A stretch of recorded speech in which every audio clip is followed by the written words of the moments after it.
Assalamualaikum warahmatullahi wabarakatuh. Ini jam 5 pagi kurang sedikit.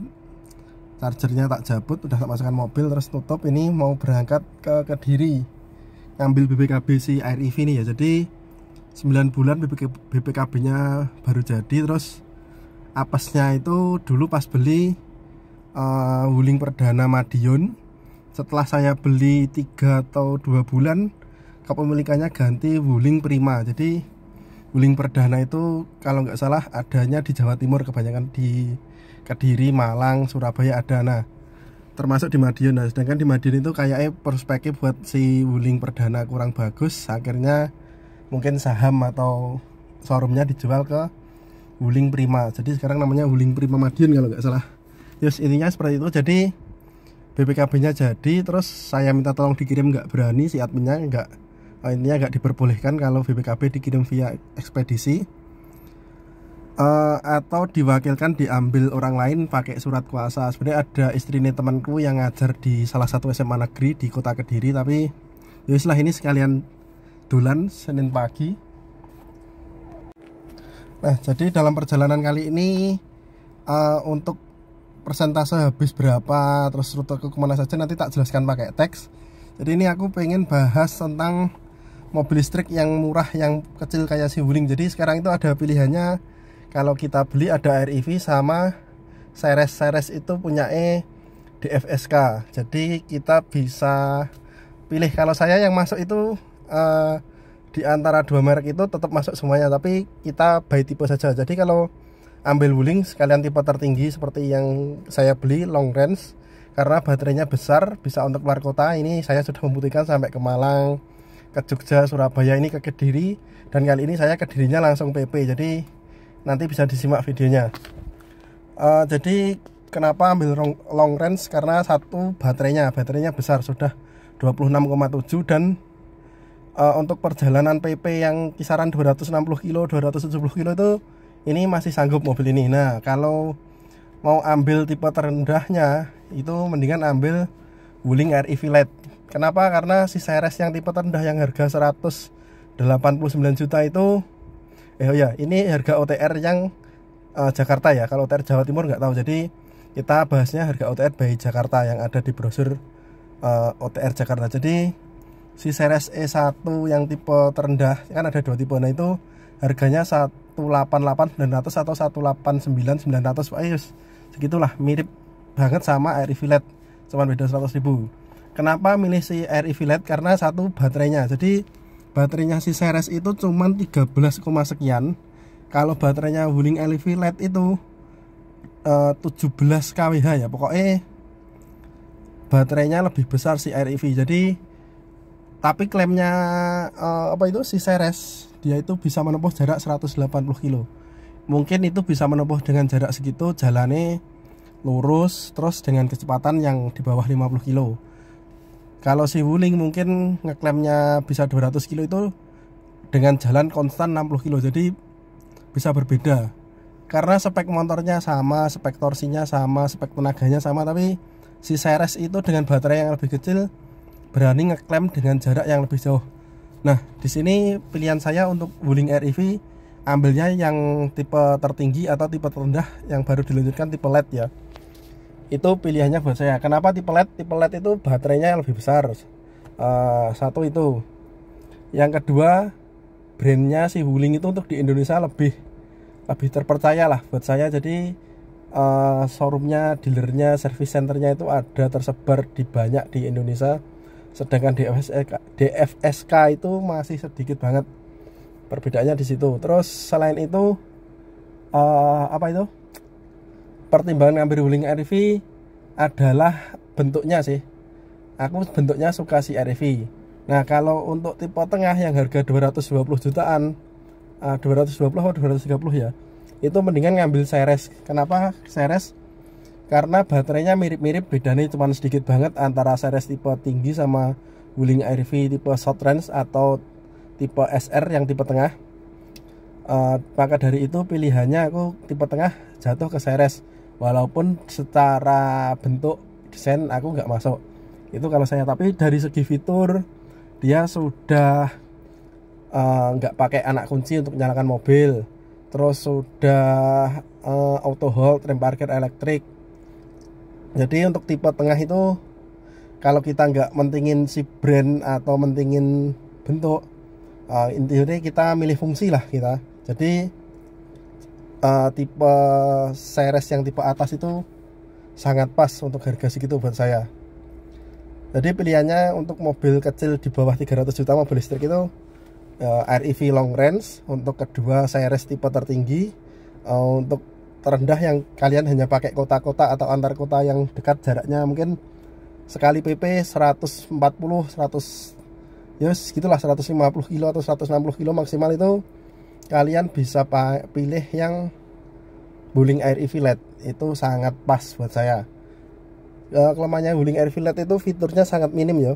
Rem parkirnya masih rem parkir tarik, terus lampu-lampunya yo halogen. Jadi kalau kalian beli Wuling REV LED itu kalian upgrade satu speaker karena speakernya cuma satu, dua upgrade lampunya masih halogen kurang terang. Ketiga upgrade-nya kalau buat saya itu upgrade peredam wajib di 3 mobil ini, karena peredamnya 3 mobil ini pasti jelek karena si REV saya ini peredamnya udah keseluruhan. Habis ini mau tak pasang peredam di bodi plastiknya.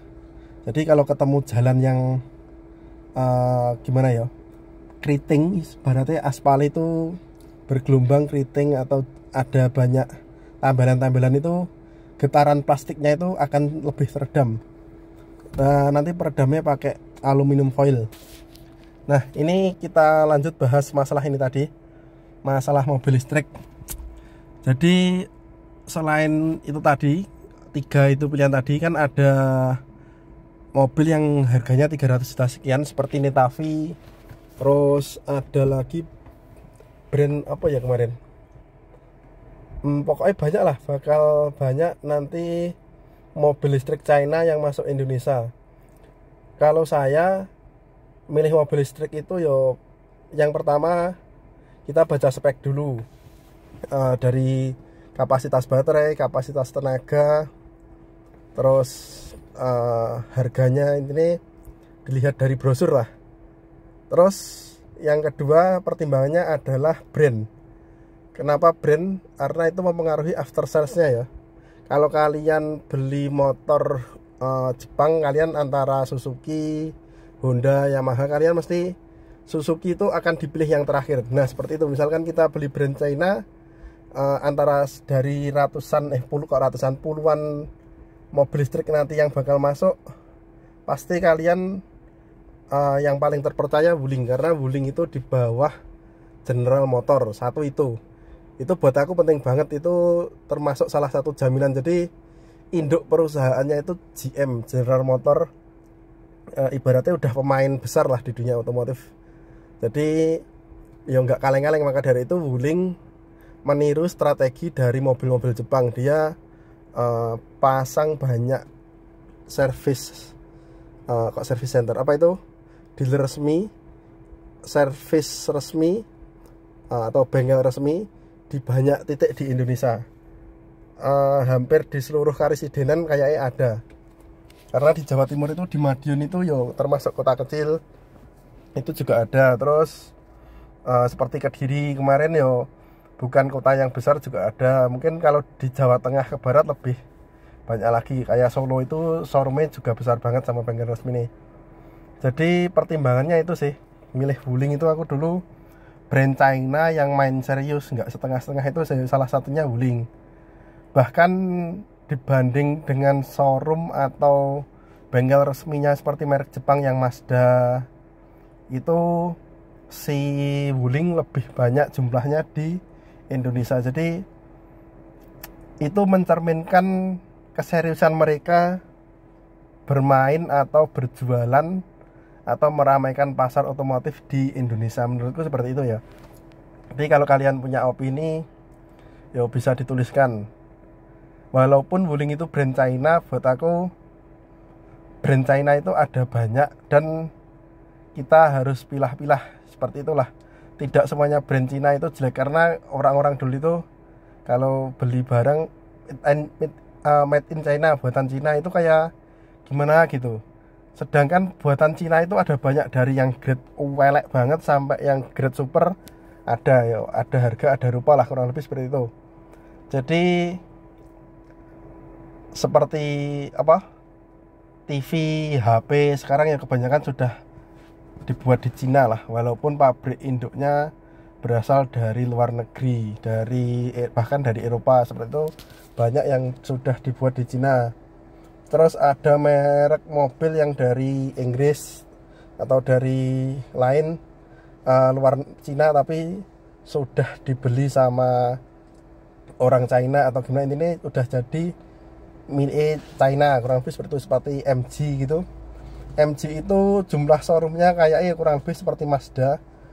Kalau di Jawa Timur cuma di Surabaya kayaknya, Surabaya. Kalau Jawa Tengah kayaknya Solo, Semarang, atau cuma Semarang tok. Nah, sedangkan si Wuling itu banyak seperti Hyundai, kurang lebih seperti itu. Dan pemain mobil listrik itu di Indonesia yang paling serius saat ini cuma Hyundai sih menurutku. Kalau Wuling itu serius tapi masih belum seserius Hyundai. Misalkan Hyundai itu niatnya 1 sampai 10, Hyundai itu udah niatnya di 9 lebih. Nah, kalau Wuling itu niat jualan mobil listriknya ya masih di angka 7 atau di angka 6 lah. Belum niat-niat banget, masih kayak si REV ini masih seperti tes pasarnya Wuling. Jadi dengan melakukan REV, respon pasar untuk mobil listrik gimana. Nah, setelah ini tak perkirakan nanti bakalan ngeluarin mobil listrik yang proper, yang seukuran city car, yang muat 5 orang dan ada bagasinya. Karena kalau mobil kecil seperti ini, orang-orang itu berpikir mobil kok kecil banget, cuman muat-muat orang, nggak ada bagasinya. Padahal kalau kita harian, rata-rata saya itu kalau keluar ya cuman sendiri, bawa barang ya nggak seberapa banyak. Kalaupun belanja sama anak sama istri, misalkan nge-mall gitu, ngejar promo minyak goreng pas murah, beli agak banyak, terus beli jajan, beli susu gitu pas promo-promo gitu. Nah, itu solusinya aku pasang roofbox, jadi barang-barangnya bisa taruh di roofbox. Terus untuk perjalanan jauh, bawa-bawa baju, pakaian, mainan anak, beberapa makanan kesukaan anak gitu, ya ditaruh roofbox ya aman. Jadi mobil kecil ini buatku malah istimewa, karena aku sehari-hari pakai ini dan nyobain sesekali keluar pakai mobil besar itu rasanya, pakai mobil besar keluar apalagi pas pagi ngantar anak sekolah, rasanya nggak nyaman banget. Pakai REV ini wis cocok pokoknya, nyari parkiran mudah banget.